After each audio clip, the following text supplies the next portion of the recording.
because losing weight is actually just really easy. They've all just been parroting some version of, oh, calorie deficit equals weight loss, and yeah, theoretically that's true, but the truth is your body is a lot more complicated. The overwhelming majority of calories that you burn come from your resting metabolism, meaning the energy your body needs just to stay alive. And when you suddenly change your diet or exercise, especially in drastic ways, very often your body will literally slow down your resting metabolism such that eventually you will no longer be at a caloric deficit, meaning you would have to maintain the exact same diet and exercise forever just to not regain the weight. This is why 80% of Biggest Loser contestants end up regaining the weight within just a few years. It isn't just about people that have some rare genetic thyroid condition. For quite a lot of people, your body is nearly literally rigged against you. This is an old and widely debated concept. What he is referring to is this 2016 Biggest Loser study. In the study, researchers expected participants' basal metabolic rate based on their body composition to be around 2,400 calories per day.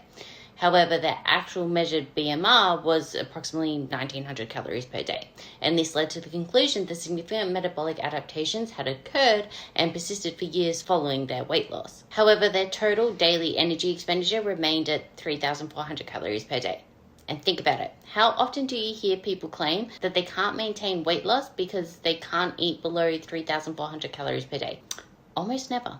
And beyond that, the study had many other notable flaws that warranted a re-evaluation. A subsequent reinterpretation clarified several factors, and one of the most important being that when physical activity increases, metabolic rate tends to decrease as a compensatory mechanism. The researchers failed to consider that at the start of the study. Participants engaged in significantly more physical activity than they did at the follow-up. In fact, their activity levels had dropped about half, making the observed 500 calorie reduction in basal metabolic rate far less surprising or concerning. While increasing physical activity does lead to higher total daily energy expenditure initially, the body does not operate on a simple more activity equals more calories burned. Research suggests that at high levels of activity, the body compensates by reallocating energy to essential functions and reduces spontaneous movement, so non-exercise activity thermogenesis or NEAT. And additionally, metabolic rate may slightly decrease as a survival mechanism in response to sustained high activity and a caloric deficit. This helps explain why long-term metabolic adaptation is often overestimated and why the reality of weight maintenance is